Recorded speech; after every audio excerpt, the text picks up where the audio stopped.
হয়ে গেছে আমার লাউ পাতা ছিঁড়া, এখনই রান্না করতে হবে।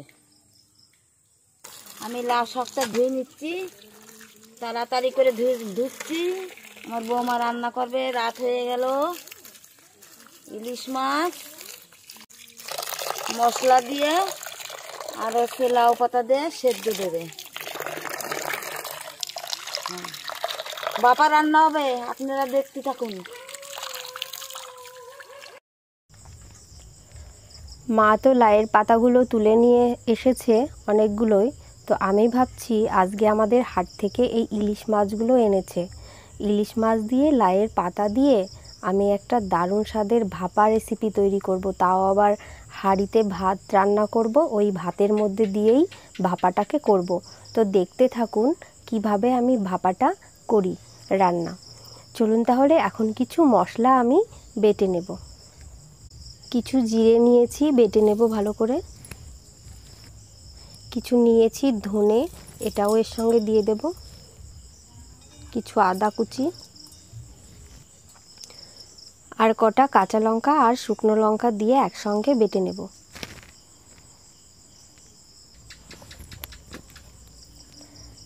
দেখুন আমি মশলাটা মিহি করে বেটে নিয়ে এসেছি। মশলার ভিতর আমি কয়েকটা মাছ দিয়ে দিচ্ছি, টাটকা ধুয়ে আনা ইলিশ মাছ। মাছের পিসগুলোই দিচ্ছি আমি।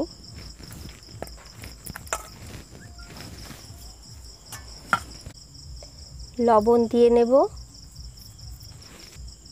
হলুদ গুঁড়ি দিয়ে দিচ্ছি। আমার রান্না করতে করতে কিন্তু আজকে রাত হয়ে গেছে, তার কারণ বাজার থেকে রাতেই মাছটা নিয়ে এসছে। তাই আমি আর ভাপা খাওয়ার লোভটা সামলাতে পারলাম না। যেহেতু মাছটা ইলিশ মাছের, তাই রাতেই আজকে আমি রান্নাটা করে আপনাদেরকে দেখাচ্ছি।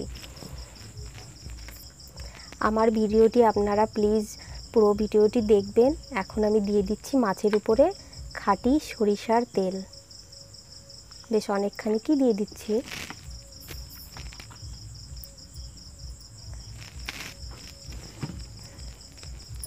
এবারে আমি ভালো করে মাছগুলোর সঙ্গে মশলাটাকে মেখে নিচ্ছি। এই রান্নাটা কিন্তু আমি আমার ঠাকুমার কাছ থেকেই শিখেছি বন্ধুরা।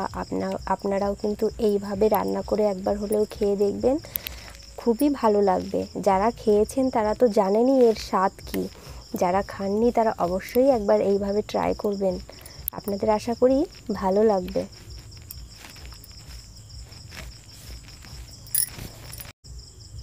এবারে আমি এই লাউয়ের পাতাগুলোর কামাল দেখাবো। লাউয়ের পাতা দিয়েই কিন্তু মোড়া হবে ইলিশ মাছের পেটিগুলোর। চলুন তাহলে ভালো করে দড়ি দিয়ে আটিসুটি করে বাঁধতে হবে, বেঁধে নিই। আমি এখানে দুটোই লাউয়ের পাতা দিলাম।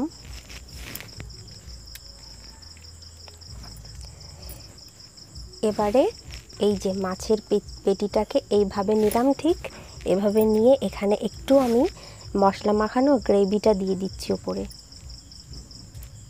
এবার আমি ভালো করে বেঁধে নেব মুড়িয়ে।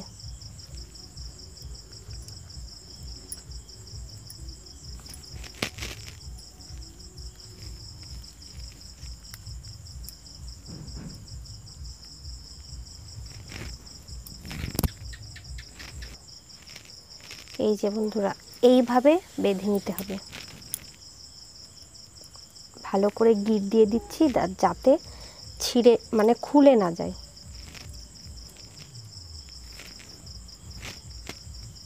এই যে এখান থেকে আমি কাঁচি দিয়ে সুতোটাকে কেটে নেব, আর প্রত্যেকটা মাছের পেটিগুলোকে লাউয়ের পাতা দিয়ে এইভাবেই মুড়িয়ে নেব।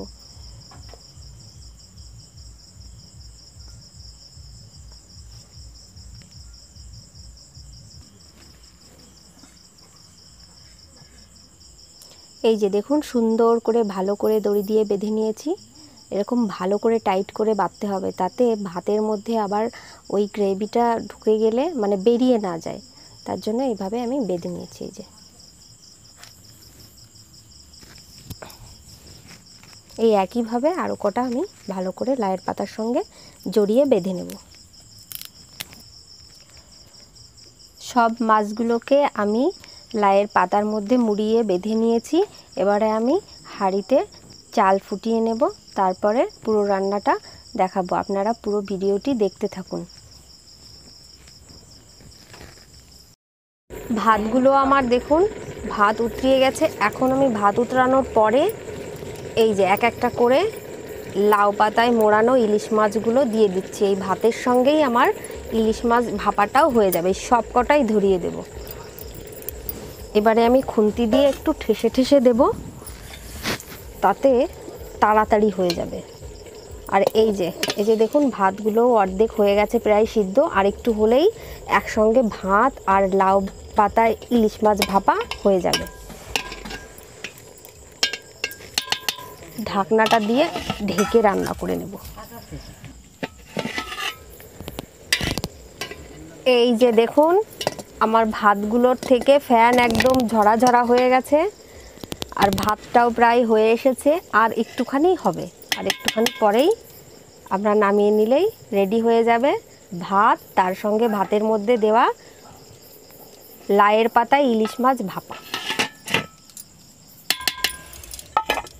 আমার ভাতগুলো একদম ঝরঝরা হয়ে গেছে, আর ভাতের ভিতরের ভাপাটাও নিশ্চয়ই ভালোভাবেই সিদ্ধ হয়ে গেছে। আমি ভাতটাকে একটু এইভাবে জাকি দিয়ে নামিয়ে 2 থেকে 5 মিনিট রেখে দেব, তারপরে ভাতটাকে খুলে তারপরে ভাপাটাকে নামাবো।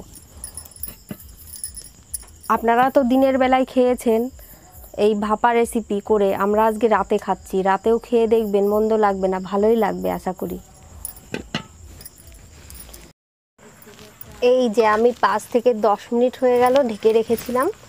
এই যে এখনও ধোয়া উঠছে, আর ভাতগুলো দেখুন একটু লাল লাল হয়ে গেছে। এই যে আমি কি গরম, এই যে দেখুন গরমে হাত দিতে পারছি না, তাড়াতাড়ি নামাই। একটা একটা করে নামিয়ে নেব। একটাও কিন্তু খুলে যায়নি বন্ধুরা।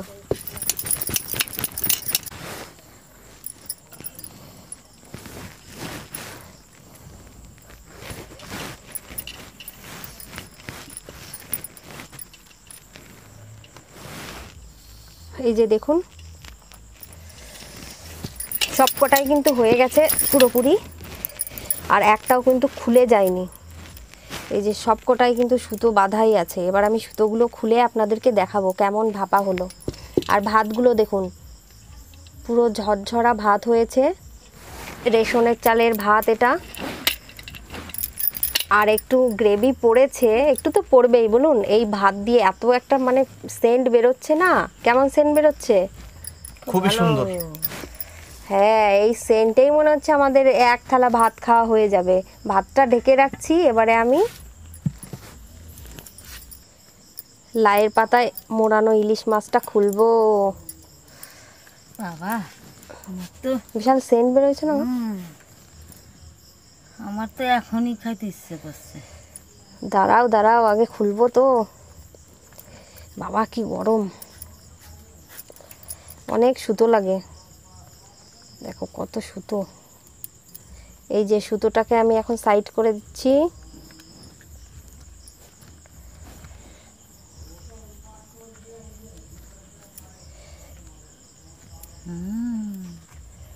দেখো বাবা বিশাল গরম। এই যে কেমন হয়েছে মা? বিশাল সেন বলছে, আমার তো এখনই খাইতে ইচ্ছে। এই দেখো পাতাগুলো কিন্তু ভালো সিদ্ধ হয়ে গেছে। এই দেখো এই যে পাতাগুলো একাই খুলে যাচ্ছে। এই পাতা দিয়েই এক একটা এরকম এক একটা করে ধরে ধরে দেবো, তোমরা খুলে খুলে নিবা। বিশাল গরম কিন্তু। আর এই যে একটা মাছ আমি ভেঙেও দেখাচ্ছি। রাত হয়ে গেছে এখন, সবাই কে কখন খাবে। এই যে দেখুন কত সুন্দর সিদ্ধ হয়ে গেছে। তুই খাইয়ে নে। আমি এখন খাবো না, পরেই খাবো। আর আজকের ভিডিওটা এখানেই শেষ করছি বন্ধুরা। কেমন লাগলো আমার রান্নাটা দেখে আপনারা অবশ্যই কমেন্ট করে জানাবেন। আর এরকমভাবে বাড়িতেও খেয়ে দেখবেন। রাতে ঝটপট একটা মশলা করে নিয়েই লাউয়ের পাতা রেডি থাকলেই কিন্তু এই রান্নাটা খুব সহজেই ভাতের মধ্যে দিয়ে হয়ে যাবে। আর আপনারা খুব তাড়াতাড়ি রান্নাটা করতে পারবেন অনেকটা কম টাইমের মধ্যে। আমার ভিডিওটি দেখে যদি আপনাদের ভালো লেগে থাকে অবশ্যই আমার চ্যানেলটিকে সাবস্ক্রাইব করে আমার পাশেই থাকবেন। আপনারা সকলে ভালো থাকবেন, সুস্থ থাকবেন। শুভরাত্রি, নমস্কার, টাটা।